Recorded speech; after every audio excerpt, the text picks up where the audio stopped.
ఇక 27 మందితో YCP second list వచ్చేసింది. వై నాట్ 175 అంటూ వైసీపీ ఒక టార్గెట్ పెట్టుకుంది. ఇంతకీ ఆ వైసీపీ మాస్టర్ ప్లాన్ ఏంటి?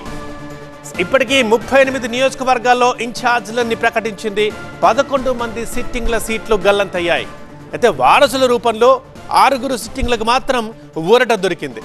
2-3 రోజుల్లోనే మూడో జాబితా కూడా ఉంటుంది అంటోంది వైసీపీ. మరి ఆ జాబితాలో ఏముండబోతోంది, ఎవరిని మార్చబోతున్నారు? మాస్టర్ ప్లాన్ 2024 వై నాట్ 175 ఇది స్లోగన్ కాదు. ఏపీ సీఎం జగన్ 2024 కోసం వేసిన ప్లాన్. ఏ ఒక్క నియోజకవర్గము మిస్ కావద్దు, అన్ని చోట్ల గెలిపే లక్ష్యం. కొందరు సిట్టింగ్లకు, మరికొందరు వారసులకు అవకాశం. అంటే ఎమ్మెల్యేగా కరెక్ట్ కాదనుకుంటే ఎంపీగా బరిలోకి దించుతున్నారు. ఎంపీగా సరిపోరనుకుంటే ఎమ్మెల్యేగా ఛాన్స్ ఇస్తున్నారు. ఎక్కడ ఎవరు ఎలా ఫిట్ అవుతారనుకుంటే అలా ఫిట్ చేస్తూ 2 లిస్టుల్లో కలిపి మొత్తం 38 చోట్ల ఇన్ఛార్జ్లను ప్రకటించింది వైసీపీ.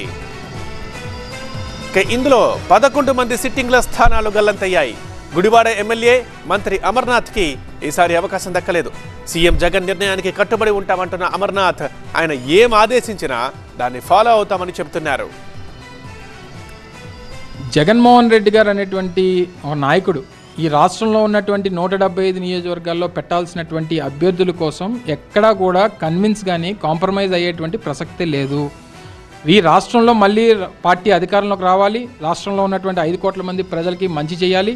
దానికోసం ఒక 10 సీట్లో 15 సీట్లో 20 సీట్లో ఎవరి గురించో కన్విన్స్ అయ్యో కాంప్రమైజ్ అయ్యో మనం మొహమాట పడి చేసేటువంటి పరిస్థితి వస్తే రేపు 5 కోట్ల మంది పనంగా పెట్టేటువంటి పరిస్థితి వస్తుంది అనేటువంటిది నాయకుడు నమ్మినటువంటి సిద్ధాంతం. సో దాని గురించి అవసరమైతే ఈ 10 మంది 15 మంది కన్విన్స్ చేసుకుంటారు, వాళ్ళని ఇచ్చేస్తారు. రేపు మళ్ళీ అధికారం వచ్చిన తర్వాత ఇంకో స్థానం చూపిస్తాం అనేటువంటి మాట చెప్తాం. నా తండ్రి నా చిన్న వయసులో చనిపోయిన తర్వాత మళ్ళీ నాకు రాజకీయంగా పునర్జన్మనిచ్చి ఈరోజు ఈ స్థాయినిచ్చి రాష్ట్ర స్థాయిలో నాకు మంత్రిగా పదవి ఇచ్చి నేను గడిచినటువంటి 5 సంవత్సరాలు శాసనసభ్యుడిగా కానీ లేదా అపోజిషన్లో ఉన్నప్పుడు గడిచినటువంటి 5 సంవత్సరాలు జిల్లా పార్టీ అధ్యక్షుడిగా కానీ నేను ఏ రకంగా పనిచేశానో, ఏ రకంగా జగన్మోహన్ రెడ్డి గారి కోసం పనిచేశాను అనేటువంటిది అందరికీ తెలుసు. అంతకుమించి నాకు ఎవరికి తెలిసినా తెలియకపోయినా జగన్మోహన్ రెడ్డి గారికి నా గురించి తెలుసు. నేను దేనికి ఉపయోగపడతానో, ఎలా ఉపయోగపడతాను అనుకుంటే దానికి జగన్మోహన్ రెడ్డి గారు నన్ను యూటిలైజ్ చేసుకుంటారు. దానికి నేను ఆ రకంగా పనిచేయడానికి అవసరమైతే జెండా పట్టుకొని రేపు ఎన్నికల్లో తిరగడానికి కార్యకర్తగా నేను సిద్ధంగా ఉన్నా. మొత్తానికి 27 మందితో ఈసారి సెకండ్ లిస్ట్ రిలీజ్ చేసింది వైసీపీ. ఇందులో కొంతమంది సిట్టింగ్లకు షాక్ తగిలింది. ఎమ్మిగనూరు నుంచి చెన్నకేశవరెడ్డి, అంటే గన్నవరం కొండేటి చిట్టిబాబు, జగ్గంపేట జ్యోతుల చంటిబాబు, ప్రతిపాడు పర్వత ప్రసాద్ అండ్ అరకు చెట్టి ఫాల్గుణ, హిందూపురం ఎంపీ గోరంట్ల మాధవ్, అనకాపల్లి గుడివాడ అమర్నాథ్, అదేవిధంగా పెండెం దొరబాబు పిఠాపురం నుంచి, మల్లాది విష్ణు విజయవాడ సెంటర్ నుంచి. వీరందరికీ షాక్ తగిలింది సిట్టింగ్లకు. ఇక కొంతమంది కొన్ని చోట్ల మాత్రం వారి అనుచరులు ఆందోళన చేయడం మనం చూస్తున్నాం. విజయవాడలో అయితే మల్లాది విష్ణు అనుచరులు ఆందోళన చేస్తున్నారు.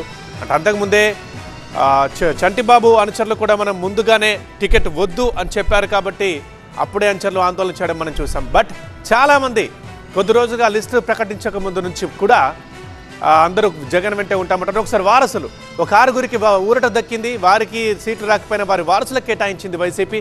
తిరుపతి నుంచి భూమన్ అభినయ్ రెడ్డి, కరుణాకర్ రెడ్డి కుమారుడిన, అండ్ రామచంద్రపురం నుంచి పిల్లి సూర్యప్రకాష్, పిల్లి సుభాష్ కుమారుడిన, పోలవరం నుంచి తెల్లం రాజ్యలక్ష్మి, ఇక ఆమె సతీమణి మాజీ ఎమ్మెల్యే ఇప్పుడున్న ఎమ్మెల్యేకి. అండ్ తిరుపతి నుంచి చూస్తున్నాం తెల్లం బాలరాజ సతీమణి తెల్లం రాజ్యలక్ష్మికి టికెట్ దక్కింది పోలవరం నుంచి. ఇక మచిలీపట్నం సో అందరూ ఎక్స్పెక్ట్ చేసిందే, పేర్ని నాని కుమారుడు కిట్టుకి ఇచ్చారు.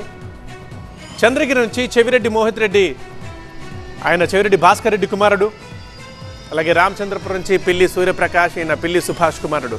ఇలా వారసులు ఒక మొత్తానికి అయితే 6 ఊరట దొరికినట్లే. ఎందుకంటే వారికి టికెట్ రాకపోయినా వారి వారసులకు టికెట్ దొక్కింది కాబట్టి. ఇక అవకాశం ఉన్న చోట వారసులు, లేదంటే కొత్త ముఖాలు, కొత్త టీంతో మరింత ఉత్సాహంతో 2024లో పనిచేసే విధంగా సీఎం జగన్ ముందుకు వెళ్తున్నారని అంటున్నారు ఎంపీ మార్గాని భరత్. సార్ రాజమండ్రి ఎంపీగా ఉన్నా ఇక రాజమండ్రి సిటీ నుంచి ఎమ్మెల్యేగా బరిలోకి దిగబోతున్నారు భరత్.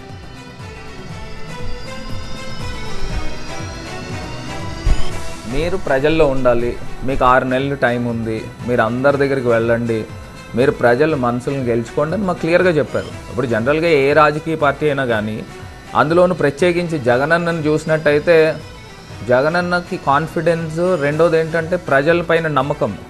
మనము సాచ్యురేషన్ పద్ధతిలో ప్రతి నియోజకవర్గం ఒక యూనిట్ కింద తీసుకుంటా ఉన్నాం.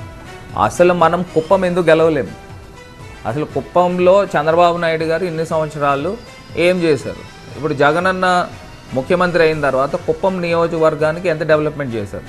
నియోజకవర్గంలో ఉన్న పేద బడుగు బలహీన వర్గాలకు అందరికీ కూడా సంక్షేమ కార్యక్రమాలు అందించాము. ప్రతి పేదవాడికి కూడా సొంతిల్లు కళ నెరవేర్చాము. మరి ఇలాంటి కార్యక్రమాలు ఎవరు చేశారండి? ఇప్పుడు దాకా చేసిన సందర్భాలు లేవు కదా.